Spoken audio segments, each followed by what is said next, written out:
"Come work for us, you useless piece of shit." Others mocked her.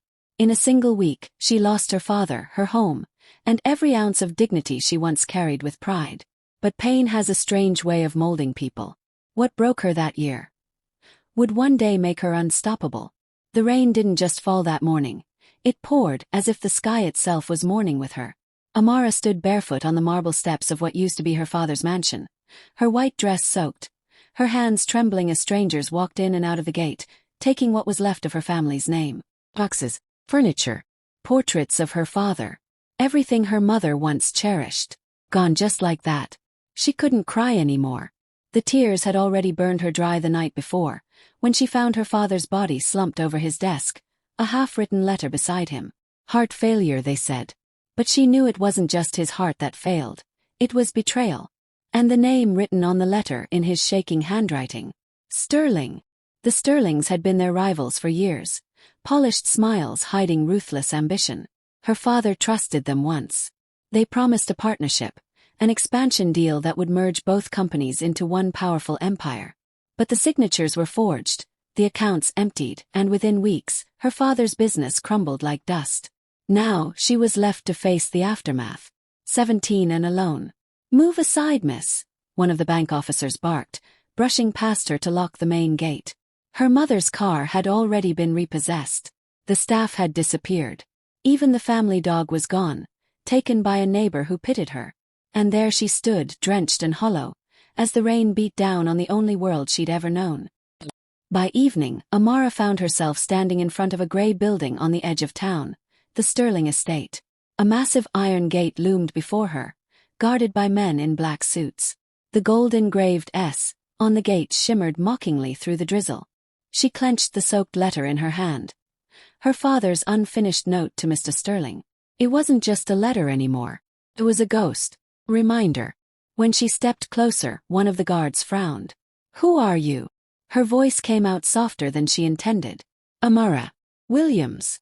Recognition flickered across his face, followed by a sneer. "Oh, the fallen princess. Heard your family's fortune went up in flames." The other guard laughed, low and cruel. "Guess karma's real, huh? Wait here." She did, for nearly an hour, shivering in the cold until a woman in her 50s appeared at the gate. Her red heels clicked against the wet pavement, every step precise, powerful. Mrs. Catherine Sterling. Amara remembered her well, always elegantly dressed, her perfume heavy, her voice dripping with sweetness that felt poisonous. "Amara," she said, her tone calm, almost amused. "What brings you here, dear?" Amara's throat tightened. I'm looking for work." Mrs. Sterling's brow lifted slightly, lips curving into a smirk. "Work? You mean servant work?" Amara didn't answer. The silence was enough. "Oh, how the tables turn," Mrs. Sterling sighed dramatically. "Your father once made a rather generous offer for my husband's company, remember? Said we'd never reach his level. Funny how life humbles the proud, isn't it?" Amara's fists curled at her sides. She wanted to scream, to claw, to throw that soaked letter in her face, but she couldn't. "Not now." "Yes," Amara said quietly, her voice steady despite the storm inside her.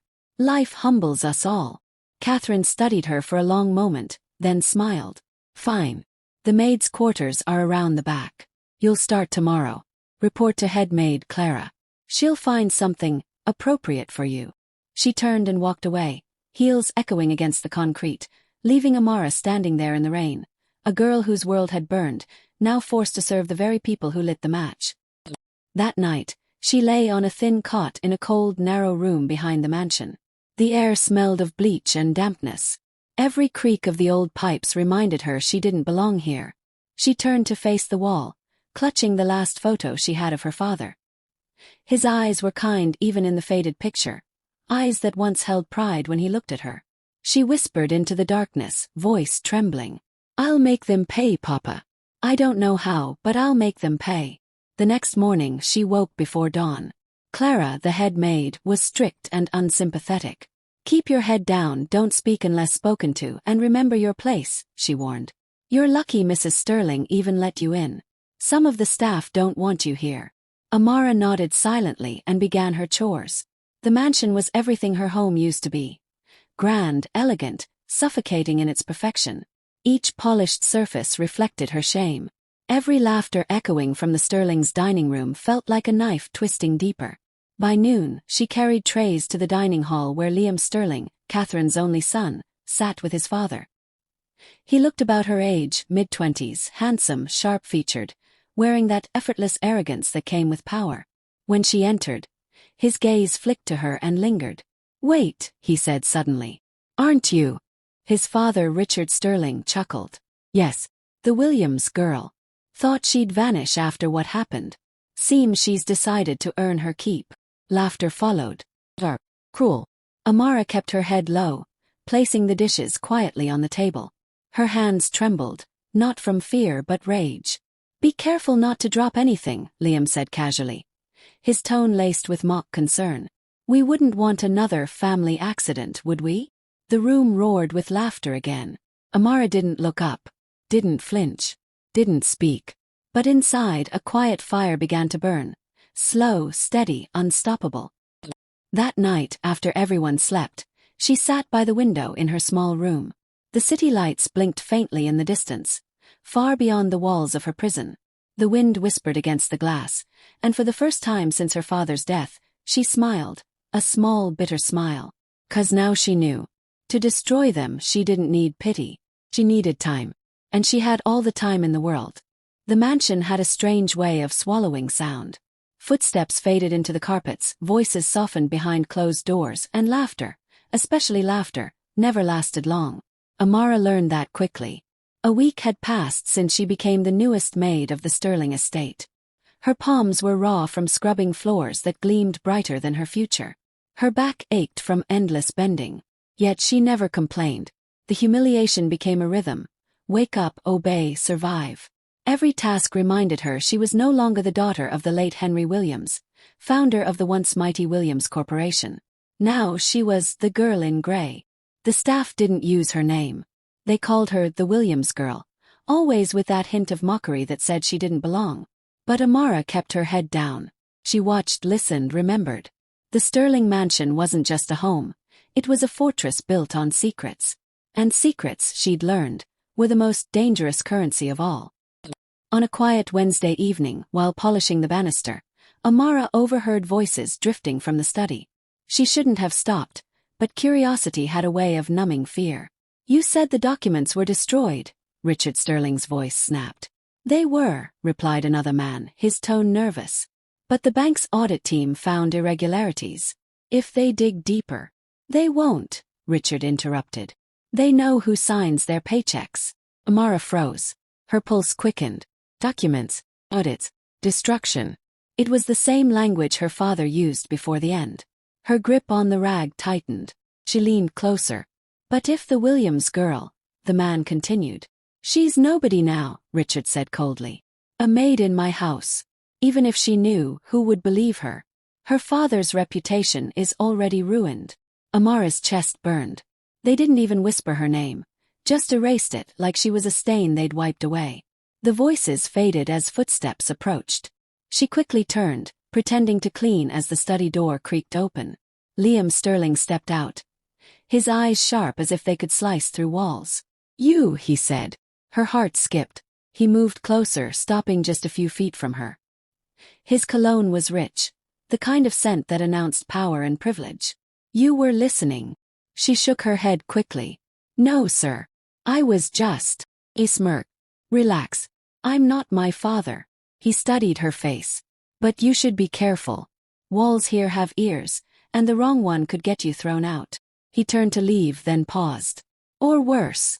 Amara didn't breathe until he disappeared down the hall. That night, she sat awake on her narrow bed, her thoughts a storm. So it was true. The Sterlings had something to do with her father's downfall. And now they were trying to cover their tracks. Her father's unfinished letter still lay hidden under her pillow, the one that ended with, "If anything happens to me, look for the truth in their books. Not the ones they show the world." She had always wondered what that meant. Now she knew it was about money, fraud, manipulation. And her father had discovered it too late. Amara exhaled shakily, staring at the cracked ceiling. The walls might have had ears, but she had eyes. And she would use them. Days turned into weeks. Her chores expanded from laundry and floors to serving in the family's offices, a convenient position arranged by Mrs. Sterling herself. "A maid who can read," the woman had said with a mocking smile. "You'll assist the clerks at our downtown branch." They thought they were humiliating her. But for Amara, it was an opportunity disguised as cruelty. At the Sterling Corporation's downtown office, she quietly memorized patterns. She noticed numbers that didn't add up, dates that overlapped, documents that bore her father's signature, yet carried someone else's handwriting beneath the ink. She kept a small notebook hidden inside her apron pocket. Every detail went there: dates, amounts, initials. Each line she wrote felt like reclaiming a piece of her father's dignity. Still, the job came with its torments. Other employees sneered when she passed. The clerks whispered, "She's the orphaned heiress," one said. "Imagine serving the people who buried your father."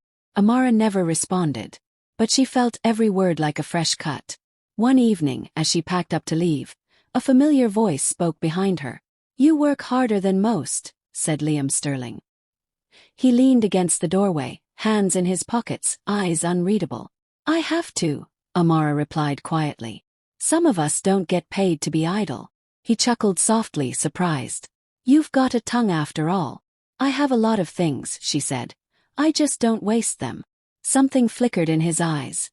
Curiosity, maybe admiration. But it passed quickly. "Don't mistake your position," he said finally. "Hard work won't change who you are here." She met his gaze for the first time. "Oh, I know exactly who I am." For a brief moment, silence hung between them, charged and dangerous. Then he turned and left, his expression unreadable. That night, thunder rolled across the city again. Amara sat by the window, the same window that once framed her despair. But this time something was different. She wasn't trembling anymore. She wasn't crying. She was thinking.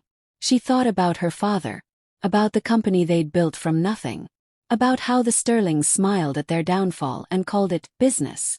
She whispered into the dark, her voice low and calm. "I will burn everything you built with the ashes you made of us." For the first time since she'd arrived, she didn't feel like a maid. She felt like a storm waiting to happen. The next morning, while dusting the upstairs hall, Amara overheard Clara and one of the junior maids talking near the kitchen. "They're saying Mr. Sterling's company is being audited again," one whispered. "Apparently, someone tipped the feds." Amara froze. Her heart skipped a beat. Could it be a chance? Or was fate already moving in her favor? She walked away quietly, not daring to let her face show anything. But deep inside, a quiet satisfaction bloomed. The cracks were starting to show. The empire that ruined her family was starting to tremble. And this time, she wouldn't just be a witness. She would be the reason. She entered their house as a maid.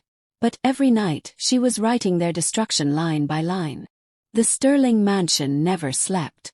Even when the lights went out and laughter faded, something about the house felt awake. Watching, listening, waiting. Amara had learned to move through its hallways like a shadow, silent but aware of everything. Weeks had passed since she overheard Richard Sterling's conversation about the missing documents. Since then, she'd been patient, observant, careful. Every evening, she copied notes from the office into her small journal, hidden behind a loose brick in her room. Every whispered insult, every suspicious file, every time Catherine Sterling lied to her husband, she wrote it all down. It wasn't revenge yet. Not fully. But it was preparation. That afternoon, while sweeping the back garden, Amara noticed someone watching her from the balcony, a young woman with golden curls and curious eyes.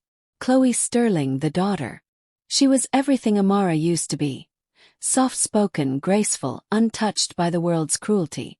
When their eyes met, Chloe smiled. It wasn't mocking like her mother's, nor distant like her brother's. It was kind. A few minutes later, Chloe came down the stairs, holding a small book. "You're Amara, right?" "Yes, Miss Sterling." Chloe waved a hand. "Don't call me that. It sounds weird coming from someone my age." She looked around as if making sure no one was watching. I wanted to thank you for the flowers last week. My mother said they came from the garden you take care of. They're beautiful." Amara nodded cautiously. "Thank you, ma'am." Chloe, the girl insisted with a smile. Just Chloe. For the first time in months, Amara allowed herself a small smile back. All right, Chloe. They talked briefly about the garden, about the weather, small things that meant nothing but somehow made the air lighter. When Chloe left, Amara watched her go. Her heart conflicted. She hated everything that bore the Sterling name. But Chloe didn't feel like them. Still, she couldn't afford to forget why she was here. That evening, Mrs. Sterling threw one of her lavish parties. Crystal chandeliers glowing, music echoing through the mansion. Amara, like every other maid, moved quietly between guests, carrying trays and forced smiles. Laughter filled the air, expensive perfume thick enough to choke. Amara tried to avoid attention, but fate had its own plans. As she passed near the grand staircase, a woman deliberately bumped into her.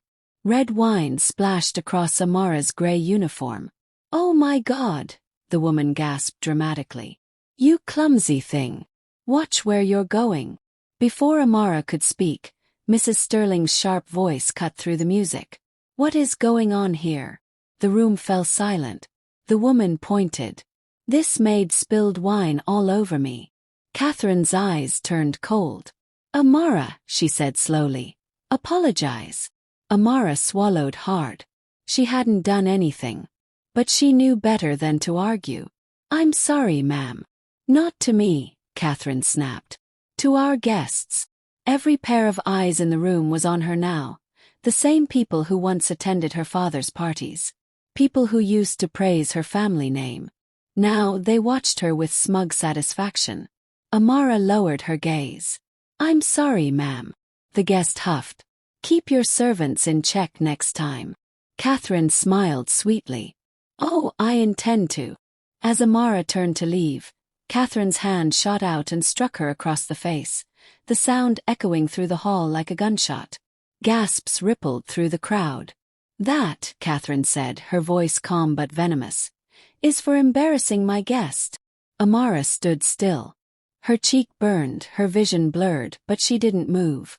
She just stared at Catherine, not with tears but with something far colder. Catherine's smile faltered. Just for a second. Then she turned away as the party resumed. Later that night, Amara stood by the sink, washing dishes, her reflection in the glass faint under the kitchen lights. Her face was swollen where Catherine's hand had landed. Clara passed by but said nothing. Everyone in the house had heard. Everyone would pretend not to. When the last plate was done, Amara stepped outside into the night. The sky was moonless, dark and heavy. She closed her eyes and breathed deeply, tasting rain in the air. Pain had stopped hurting. Now it fueled her. "I'll make her wish she never touched me," she whispered. 2 days later, fate handed her a chance. While dusting the upstairs library, she noticed the door slightly ajar. Inside, Richard Sterling sat at his desk, arguing over the phone. "I said destroy the files. Do you understand me? If the auditors find those accounts offshore, we're finished." He stopped abruptly as the door creaked. "Who's there?" Amara stepped in quickly, bowing. "Sorry, sir. I didn't mean to." "Get out," he barked. She turned to leave, but not before her eyes caught a glimpse of the papers spread across his desk. Names, numbers, bank codes. She memorized what she could before stepping out quietly. That night, she wrote every detail she remembered into her hidden notebook. Numbers. Oh sure. Pieces of a puzzle her father had died trying to complete. A week later, Chloe found her in the garden again. "You look tired," Chloe said softly. "Mother's been harder on you lately." Amara forced a smile. "I'm fine." Chloe hesitated. "I know this house can be cruel. Believe me, even I feel trapped sometimes." There was a sadness in her tone that Amara didn't expect. She looked at Chloe carefully. "Then why stay quiet?" "Because," Chloe whispered, glancing toward the mansion, "some cages are built from gold. People don't notice they're still cages." For a moment they just stood there, the wind carrying the scent of roses between them. Then Chloe added, almost in a whisper, "If you ever need anything, come to me. And that was the first spark. A small, fragile connection. One that would soon become a weapon neither of them saw coming. That night, thunder rolled again over the city. Amara stood by her window, lightning flashing across her reflection. For the first time, she didn't feel like a helpless maid. She had knowledge. She was angry. And now she had leverage. The silence inside her was gone. In its place burned a spark. Small, but enough to start a fire that would consume them all. The laughter reached her before she reached the door. Sharp, expensive, and cruel. It wasn't the kind of laughter born from joy. It was the kind that came from victory, from people who'd never known loss. To them life was a feast. To Amara, it was whatever was left on the plates after the feast was over. She adjusted the collar of her gray uniform, smoothed down the faint wrinkles, and forced her shaking hands to steady the silver tray she carried. The aroma of roasted duck and truffle sauce made her stomach turn. "Don't drop anything tonight," the head maid had warned her earlier. "They'll have guests, important ones."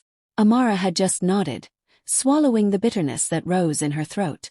When she pushed open the tall mahogany doors, light flooded her eyes. The sterling dining room glittered like sin. The chandelier above looked like 1,000 captured stars, and beneath it sat the devils dressed as angels. Richard Sterling at the head, poised, handsome, charming, the kind of man magazines called self-made. Only Amara knew what his success truly cost. His wife, Catherine, sat beside him, draped in a silver gown that shimmered with each calculated movement. Around them sat business allies, politicians, and people whose names once mingled with her father's in boardrooms and charity events. They used to toast together. Now they laughed over the ashes of her family's name. "Ah, there's our little helper," Catherine said as Amara entered, her voice smooth and cutting. "Right on time." Amara bowed her head. "Yes, ma'am. Come in, don't be shy. We don't bite," one man joked. Laughter rippled around the table. Amara smiled politely, the kind of smile that hurt more than tears. She began pouring wine, moving around the table with practiced precision. Her reflection trembled in each glass she filled. Then Richard Sterling spoke, his voice deep and heavy with false warmth. "Careful with that bottle, Amara. Your father always said the Williams women had grace. Let's see if that's true." Her heart stuttered.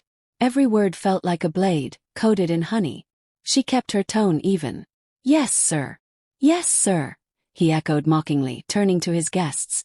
"You see, even in tragedy, the girl remembers her manners." More laughter. Each chuckle was another nail in her chest. She could smell their wealth, hear it in the way they spoke, every syllable coated with entitlement. And somewhere beneath all that noise, she felt something beginning to shift inside her. It wasn't painful anymore. It was something quieter, darker. Halfway through the dinner, Catherine decided that humiliation was entertainment. "So, Amara," she said, swirling her glass of wine, "tell me, how does it feel working for us after, well, everything?" The room went still. Even the servants paused mid-step. Amara felt her throat tighten. Every eye was on her. But when she spoke, her voice didn't shake. "It feels like life doesn't stop for anyone," she said softly. A few eyebrows rose. Catherine tilted her head, smiling like a cat. "How poetic. I suppose that's something your father taught you." "Yes," Amara said, still calm. "He believed even loss can be temporary." Catherine's smile faltered, just a little. Richard chuckled, breaking the tension. "Ah, the old man was always full of optimism. It's what made him easy to predict." Amara's gaze flickered up. Easy to predict. She pretended to fix a glass, but her heart was pounding now. That phrase lingered, sour and suspicious. Moments later, the conversation shifted back to business, laughter, and gossip. But Amara's mind stayed stuck on those 4 words. Easy to predict. As she poured more wine, she caught sight of Ethan Sterling, the Sterling's eldest son, seated a few chairs down. He wasn't laughing. His fork moved absently over his food, eyes distant. When their gazes met, he looked away too quickly. Something was off. "Amara," Catherine said suddenly, snapping her out of thought. "Be a dear and refill Richard's glass." "Yes, ma'am." She stepped forward, the bottle in her hand. Just as she leaned closer, she heard Catherine whisper to a guest, too softly for most to catch, but Amara's hearing had become finely tuned by survival. His company had been doomed anyway. We just gave it a little push. The woman beside her giggled. Amara froze. The bottle nearly slipped from her grip, but she caught it in time. Little push. Her pulse thudded in her ears. They hadn't just been rivals. They had orchestrated the fall. Something wrong, dear. Catherine's voice pulled her back. Amara blinked, forcing a smile. No, ma'am. Catherine's eyes narrowed slightly, then waved her off. Good. Now clear these plates. The rest of the dinner blurred into noise. Every laugh, every word, every gesture became a rehearsal for revenge. She memorized their faces, who smirked, who looked away, who seemed proud of what they'd done. By the time the guests left, Amara was alone in the massive room. The candles were dying, leaving trails of smoke in the air. Wine stains dotted the white tablecloth like blood. She started cleaning quietly, her movements steady. The silence pressed against her, but she didn't cry. Not anymore. When she reached Richard's seat, she paused. His napkin still held traces of red wine, the kind he liked imported from Italy. His ring had left a faint mark on the tablecloth. She touched it, and for the first time in weeks she smiled. Small cold smile. Enjoy your feast while it lasts, she whispered. Then she looked up, and saw Ethan standing by the doorway. He said nothing, but his face looked conflicted, almost pained. For a long moment they just stared at each other. Then he finally spoke, his voice low. You shouldn't be here alone this late. Why? She asked. Afraid I might steal something. He didn't answer, but his jaw tightened before he turned and left. Amara watched him go, her heart burning with questions. Maybe not everyone in this house was rotten, or maybe he was just better at hiding it. Either way, tonight she'd learned something vital. Monsters didn't just destroy. They planned. They schemed. They smiled while doing it. And if they could plan, so could she. Sleep had become a stranger to Amara. Every night since the dinner, she found herself lying awake in the tiny servants' quarters behind the mansion, the echo of Catherine's whisper playing over and over in her head. We just gave it a little push. Those words gnawed at her, like a knife twisting behind her ribs. Little push. That was how they described destroying her father, the man who'd trusted Richard Sterling like a brother. Now, every clink of dishes, every meeting, every careless remark in the hallways carried a new meaning. There were no coincidences here. Only people who smiled while tightening the noose. The morning after the dinner, the house was already buzzing before sunrise. The Sterlings were hosting another gathering that evening. Smaller, private. Only old friends, as Mrs. Sterling called them. To Amara, that meant more enemies in fine clothes. She tied her hair back, slipped into her uniform, and headed for the kitchen. The air smelled of coffee and cinnamon. The head maid, Nora, barked orders like a drill sergeant. Sterling wants the garden ready before noon. And you, she pointed at Amara. The library needs dusting. Every shelf. Don't miss a spot. He's meeting someone important there today. Yes, ma'am. Amara obeyed, but her mind was elsewhere. The library. Richard Sterling's private library was more than books. It was where he sealed business deals, made calls, and whispered to people in power. If there were answers, they'd be there. She moved quickly through the hallways, pushing open the heavy oak doors. The scent of leather and old paper wrapped around her. Sunlight poured through tall windows, catching dust in midair. The room was silent, except for the faint ticking of an antique clock. Amara climbed the ladder and began wiping shelves one by one. Her hands trembled, not from fear but anticipation. Halfway through, voices floated in from the corridor. She froze.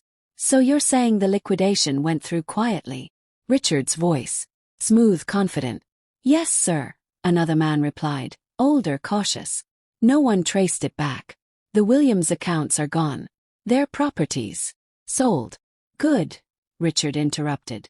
Keep it that way. If anyone asks, he made bad investments. That story still holds. Yes, sir. Amara's chest tightened. Her fingers dug into the cloth she held. They'd erased everything. Everything her father had built. Gone, rewritten as failure. Richard's voice dropped lower, almost amused. Shame, really. The old man had potential. But he trusted too easily. That's what kills most men in business, trust. There was laughter. Two men. Both devils. She pressed herself flat against the shelf, not daring to move. The conversation continued a moment longer. Then footsteps receded down the hall. When silence returned, her knees gave out. She sat on the floor, breath shaking. Now she knows. The Sterlings hadn't just watched her father fall. They'd pushed him off the cliff.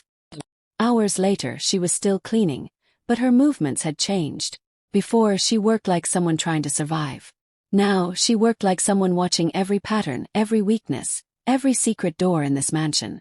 That afternoon, while she was carrying linens through the upstairs corridor, she crossed paths with Ethan Sterling again. He was leaning by a window, sleeves rolled up, a phone in his hand. When he saw her, he pocketed it quickly. "Amara," he said softly. She hesitated. No one in this house said her name kindly. "Yes, sir. You were at dinner last night." She nodded, cautious. "I was serving, sir." He sighed. "I'm sorry about what happened." Her expression didn't change. "It's not your apology to give." Ethan looked away. "You shouldn't let them see how much it hurts. They feed on that." Amara tilted her head slightly. "And what do you feed on, Mr. Sterling?" He hesitated, then smiled faintly. "Survival, I guess." For a moment their eyes met. Something unspoken flickered there. Not kindness exactly, but recognition. Two people trapped in the same house for different reasons. Then he turned and walked away, leaving her alone again. But his words stuck. Don't let them see how much it hurts. That night she didn't cry. She sat by the small window in her room, staring at the moon, clutching the pendant her father had given her years ago, a small silver coin engraved with his initials. "I'll make them remember you," she whispered. "Every last one of them." Outside, the wind howled softly through the trees, as if answering her vow. The next few days blurred together. Amara moved like a shadow, quiet, invisible. But she was listening. She learned that Richard met with a senator every Thursday. That Catherine had debts she hid behind her charities. Ethan's younger brother, Mason, had a taste for gambling that could ruin their spotless image if anyone found out. Every secret she discovered felt like a spark. Tiny, but deadly when gathered in enough numbers. One evening, while cleaning the study, she noticed an unlocked drawer. Inside was a thin file labeled Williams Holdings. Her pulse raced. She opened it and froze. Bank records, property transfers, names of shell companies. Every page was proof that her father's empire had been stolen, piece by piece. And at the bottom of the last page was a signature. Richard Sterling. Her hands trembled, but not from fear. This was it. The beginning of her revenge. Then a voice behind her made her spin. "Shouldn't you be cleaning, not snooping?" It was Catherine. Amara's heart leapt to her throat. The file is still in her hands. Catherine's eyes narrowed, her smile thin as glass. "You've been working here long enough to know better." Amara bowed her head quickly. "I'm sorry, ma'am. I was just organizing the drawer." Catherine stepped closer, heels clicking softly against the marble floor. "Organizing," she repeated. "Or reading things you shouldn't." Amara forced her voice to calm. "I can't read those documents, ma'am. They're in legal language." For a long moment Catherine just studied her, eyes cold, calculating. Then she snatched the file from Amara's hands and placed it back in the drawer. "Next time, mind your place." "Yes, ma'am." Catherine turned to leave but paused at the door. "You know, Amara, curiosity can be dangerous. Especially for people who have nothing left to lose." The door closed behind her. Amara stood there, heart pounding. But her fear had changed. It wasn't the same as before. It was sharper, controlled. If Catherine suspected her, then it meant she'd noticed her. And that was the first step to being remembered. She looked back at the locked drawer and smiled faintly. They thought she had nothing left to lose. They were wrong. 'Cause now she had a reason. The first rule Amara learned in the Sterling mansion was don't speak unless spoken to. The second rule, the one no one said aloud, was even more important. Never let them see what you're thinking. It took her weeks to understand the power in that. Silence, she discovered, was a weapon. A mirror that made people show themselves. By the end of her 3rd month in the mansion, Amara no longer moved like prey. She moved like smoke. Unseen, unpredictable, impossible to catch. She woke before dawn, worked without complaint, and smiled when spoken to. The other maids began to whisper that she'd accepted her fate. But they didn't see the notebook hidden beneath her mattress, the one where she wrote everything she observed. Times, dates, conversations, habits. Every secret that could someday buy her freedom. The Sterlings had grown comfortable again. Richard no longer paid her much attention. Catherine barely acknowledged her except to scold. Ethan still lingered in the background, watching her sometimes, as if trying to understand something he couldn't quite name. That morning, Catherine hosted a brunch for her charity circle. 10 women who smelled of perfume and self-righteousness. Amara poured tea and kept her head down as they gossiped. "And I told Senator Green's wife that if she wears that shade of pink again, I'll have to send her a donation for taste." One woman giggled. Laughter erupted. Then Catherine leaned back, smiling too perfectly. "Ladies, you'll never believe this. My dear husband is being considered for a state economic council seat." Gasps and congratulations filled the air. Amara froze mid-pour. Economic council seat. That meant power, access, and immunity, the kind of position that could bury the truth forever. She forced herself to keep moving, to smile politely when Catherine said, "Careful, dear. Don't spill. This dress costs more than your life." Her voice was sugar-coated venom. Amara bowed. "Yes, ma'am." But her thoughts were louder. "Keep climbing, Catherine. The higher you go, the harder you'll fall." Later that evening, she was polishing the silver in the dining room when she overheard Ethan arguing with his father in the next room. "You can't just use people like that, Dad," Ethan said. His tone was sharp, frustrated. "What you did to the Williams family." "What I did was survive," Richard interrupted, calm and cold. "This is the real world, son. People win or they get eaten. And what does that make us?" There was a pause. Then Richard's voice dropped lower. "Winners." Footsteps followed. One pair storming out, another staying still. Amara kept her head down, pretending to polish, but her pulse was racing. The new. Maybe not everything, but enough. And that made him useful. Days passed. The mansion was preparing for a gala, the biggest event of the season. Catherine obsessed over details, Richard invited politicians, and the staff worked endlessly. Amara saw an opportunity. With so many guests there would be movement, files, conversations, access. The night before the event, she slipped into the laundry room and found Nora sorting uniforms. "I'll take the West Wing tomorrow," Amara offered casually. "It's easier for me to handle the guests there." Nora frowned. "That's where the private study is." "I know. I'll stay out of the way." The woman shrugged. "Fine. Just don't cause trouble." Amara smiled faintly. "I wouldn't dream of it." The next evening the mansion transformed. Lights, flowers, the clinking of champagne glasses, everything gleamed with false beauty. The powerful had gathered to celebrate themselves. Amara moved among them quietly, serving drinks, collecting empty glasses. Her face was calm, her steps light. From across the hall, she caught sight of Catherine, radiant in emerald green, greeting senators and business elites. Richard was laughing with the governor. And Ethan? He was standing alone near the balcony, looking like he didn't belong. When she passed by, he murmured, "You shouldn't be here tonight." "I work here," she replied softly without stopping. "That's not what I meant." Their eyes met for a heartbeat, long enough for her to see the conflict in his. She wondered what kind of son stays loyal to a man like Richard Sterling. Then she moved on. Near midnight, when the guests began to thin out, she slipped upstairs. The West Wing was quiet, most doors locked, lights dimmed. She reached the study and tested the handle. Unlocked. Inside, the room smelled faintly of whiskey and cigar smoke. She moved straight to the desk. The drawer she'd been caught opening weeks ago was still there. Locked this time. She took a deep breath, reached into her apron pocket, and pulled out a thin pin she'd sharpened from a hair clip. Her hands were steady. Took her less than a minute. Blick.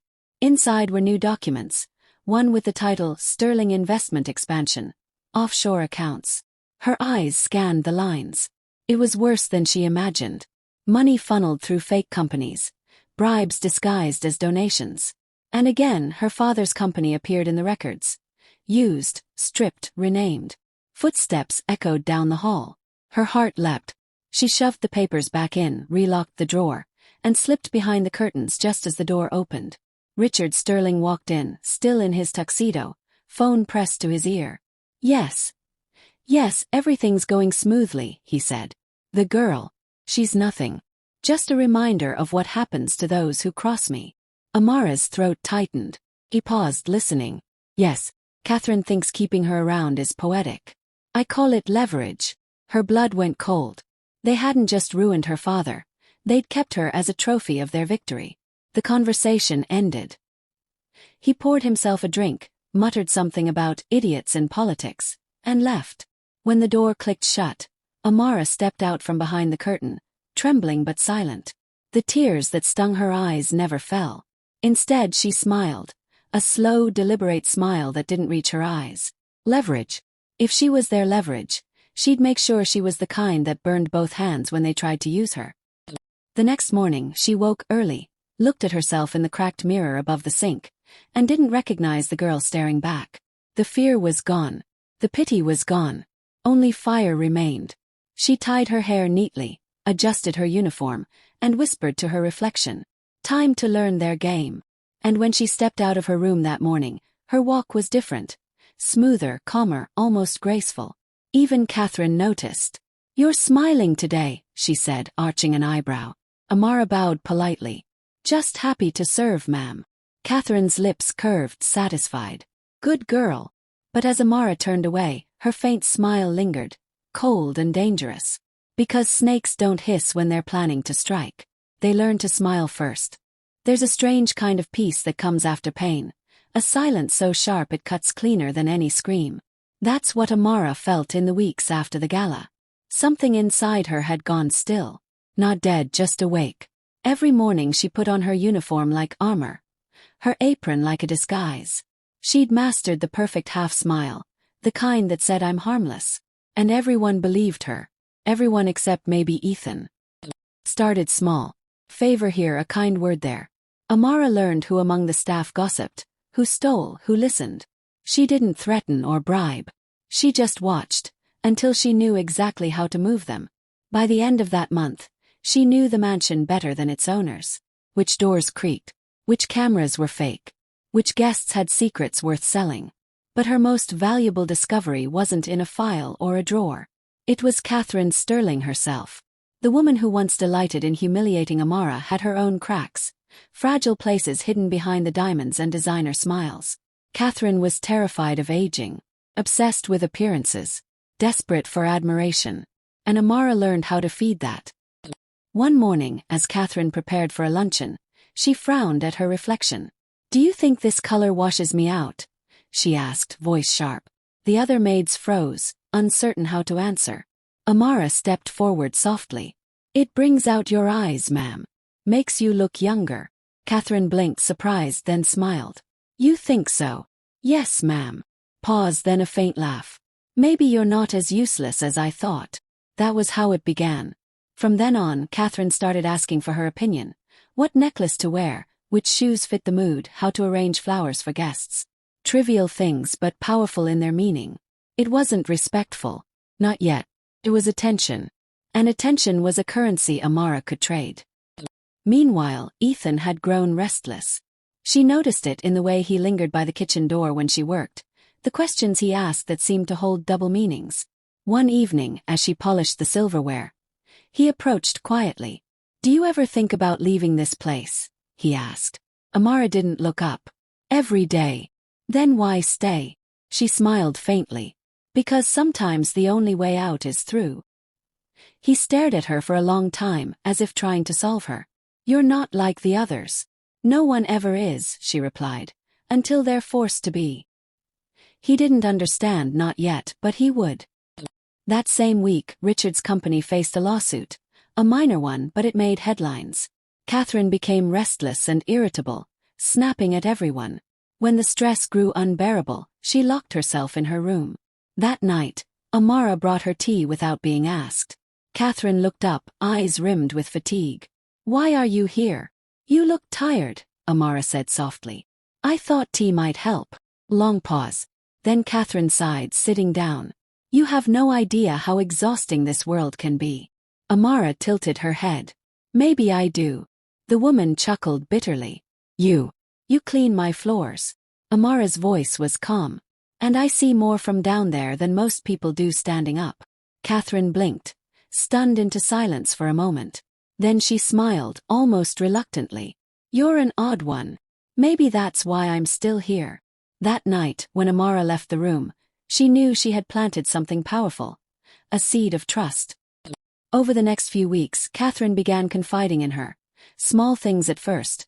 Gossip, irritation with Richard, complaints about aging. But soon the cracks widened. One evening, after a dinner party gone wrong, Catherine ranted for nearly an hour about her husband's coldness and obsession with control. Amara listened quietly, nodding, refilling her glass. "He doesn't even look at me the same anymore," Catherine muttered, voice thick with wine. "I gave him everything. My name, my beauty, my youth. And for what?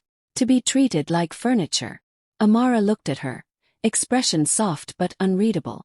Men like him only value things when they fear losing them. Catherine's eyes flickered. "You sound older than you look. I've seen enough to learn early." That night, as Amara walked back to the servants' quarters, she felt a strange mix of pity and disgust. Catherine was powerful, yes, but weak in the one place that mattered most. Her heart. And weak hearts were easy to control. She sat on her bed, opened her notebook and wrote. Catherine Sterling, controlled by fear of aging, fear of being forgotten. Emotional vulnerability is increasing. Useful. She closed it, tucked it under her pillow, and blew out the candle. But not all masks fit perfectly. Not all mirrors reflect what you expect. The next morning, while she was arranging flowers in the hallway, she overheard two security staff whispering. "Boss is expanding the offshore operations again," one said. "He's using the charity as cover." Thought the missus didn't know. She doesn't. But someone's been snooping around lately. Heard he's getting suspicious. Her hand paused mid-stem. Someone was suspicious. Maybe of her. She forced her breathing steady, arranging the roses until they looked perfect, then walked calmly away. But inside, her mind was racing. Had Richard noticed something missing? Or had Ethan said something? For the first time in weeks, fear clawed at her throat. That night she didn't sleep. Every creak sounded like footsteps. Every shadow looked like eyes. When dawn came, she stared at the ceiling and whispered to herself. "You wanted power, Amara. Power comes with risk." She rose, washed her face, and put on her uniform. If suspicion was rising, she needed to shift faster, adapt. And there was only one way to do that. By becoming indispensable. To Catherine. To Ethan. To the very family that destroyed her. Because when people depend on you, they don't watch you. They protect you. And soon, Amara vowed, she would be more than a maid. She would be the secret they couldn't live without. And the weapon that would destroy them from within. The Sterling mansion had a heartbeat. Quiet but constant. The ticking of antique clocks. The soft hum of the central air. The low murmur of voices that never quite said what they meant. Amara had learned to hear it all. She could tell when Catherine was angry by the way her heels clicked faster against the marble. She could sense when Richard was plotting. The sudden silences, the phone calls taken behind closed doors. But lately that rhythm has changed. Something was off. It began one gray morning when Amara entered the study to dust and found Richard sitting behind the desk, staring at his phone, jaw tight. He didn't look up when she greeted him. Instead he said, "Who was in this room last night?" Her heart skipped. "I don't know, sir." He looked up sharply then, eyes narrow, searching her face for cracks. "Nothing's missing," he said slowly, "but something feels touched." Amara lowered her gaze. "Would you like me to ask the other maids?" "No," his voice dropped. "If anyone was stupid enough to snoop, I'll find out myself." She nodded and left quietly, but her hands trembled as she closed the door.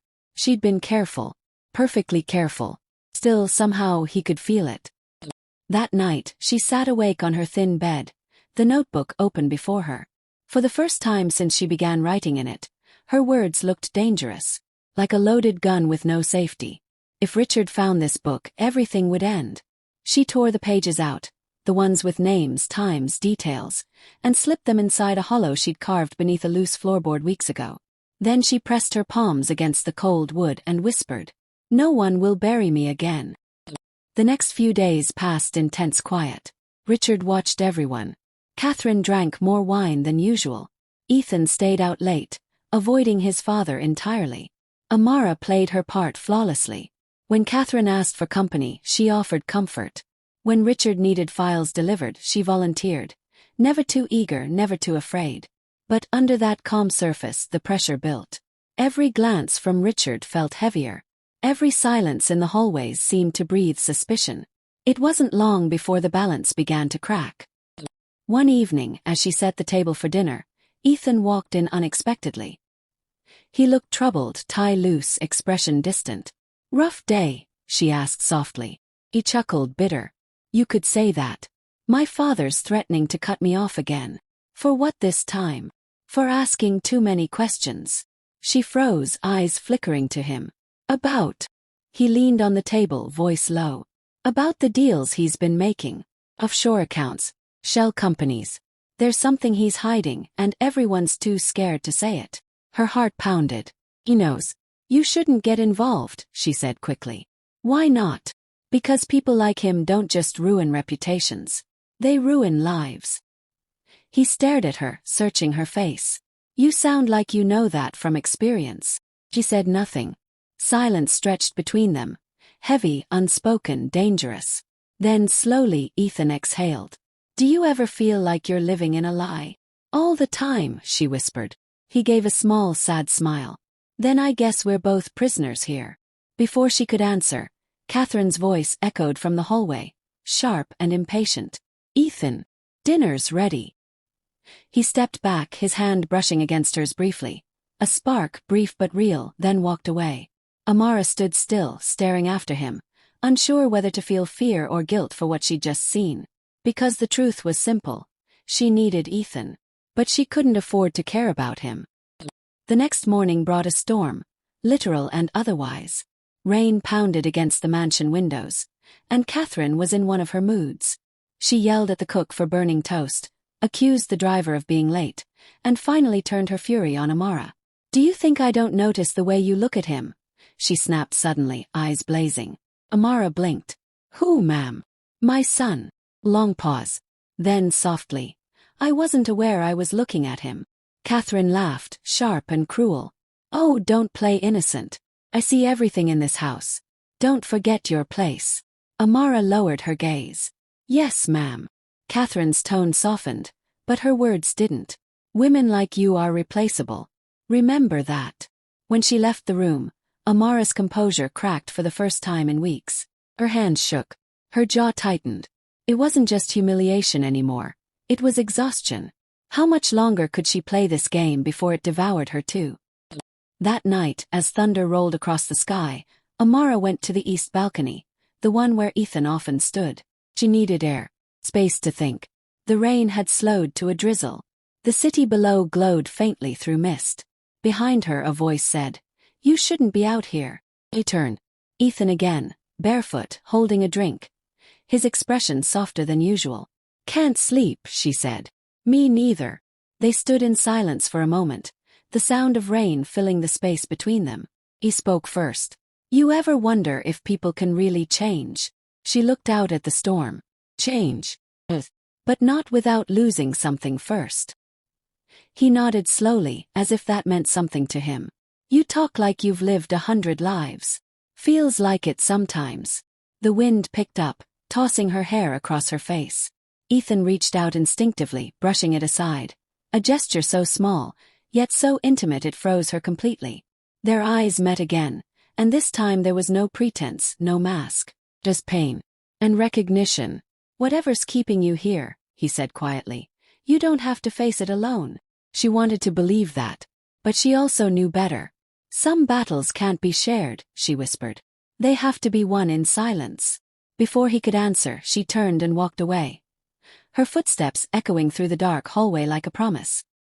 Later that night, as lightning flashed, she opened her floorboard again. Her hidden pages lay there, still safe, still waiting. She ran her fingers over them and whispered. "Almost." She wasn't ready to strike yet. Soon. First, she needed proof strong enough to destroy Richard Sterling's empire. And she knew exactly where to find it. In his office.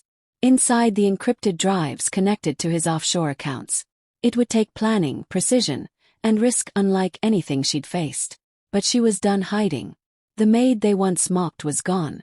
In her place stood something sharper, quieter, a woman who carried her pain like a blade.